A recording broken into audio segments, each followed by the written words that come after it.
Hello hi everyone. ఇవాళ నేను stitch చేసిన బ్లౌజెస్ చూపిస్తున్నాను, చూసేయండి ఎలా ఉన్నాయో కూడా చెప్పండి. ఫస్ట్ వన్ కట్ వర్క్ అండి. ఒక్కసారి కట్ వర్క్ చూసేసేయండి. రౌండ్ నెక్కి కట్ వర్క్ ఇచ్చాం. ఫినిషింగ్ కూడా చూడండి ఎంత నీట్గా ఉందో. ఫ్రంట్ కూడా కట్ వర్క్ ఇచ్చామండి. దీనికి హ్యాండ్స్ చూడండి మంచిగా వర్క్ వచ్చింది కదా. హ్యాండ్స్ అసలు ఈసారికి హ్యాండ్స్ లుక్ అంత బాగుంది. ఇక్కడ కట్ వర్క్ వచ్చింది కదా, అందుకే మనం కూడా కట్ వర్క్ ఇచ్చాం. కట్ వర్క్ ఇస్తే మంచి అవుట్ఫిట్ వేసుకున్నప్పుడు సూపర్ ఉంటుంది కదా. దీనికి టాజిల్స్ ఇలా చేస్తామండి.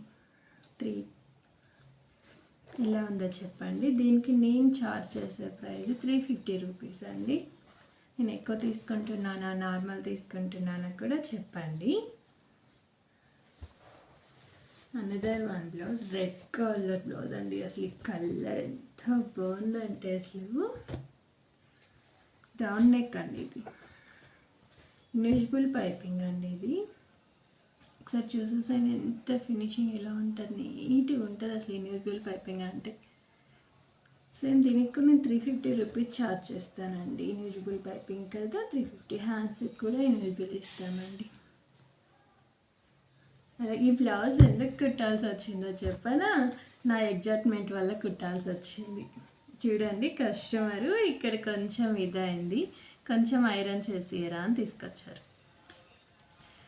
నేను నో అని చెప్పాలి కదా, నో అని చెప్పి ఉంటే అయిపోయేది. నేను ఐరన్ బాక్స్ పెట్టాను, ఇక్కడ ఉన్న కొంచెంకి మొత్తం నేనే కాల్ చేస్తాను. సో ఈ బ్లౌజ్ కాల్ చేయడం వల్ల ఈ బ్లౌజ్ కుట్టాల్సి వచ్చింది. మీరు కూడా ఇలానే చేస్తూ ఉంటారు, అప్పుడప్పుడు అవుతూ ఉంటాయా మీకు కూడా కస్టమర్స్ వల్ల మిస్టేక్స్? నో చెప్పలేం కదా, నో చెప్పలేని దానికోసం బ్లౌజ్ కుట్టాల్సి వచ్చింది. ఇలాంటి ఎక్స్పీరియన్స్ మీకు కూడా ఉంటే కామెంట్ చేయండి.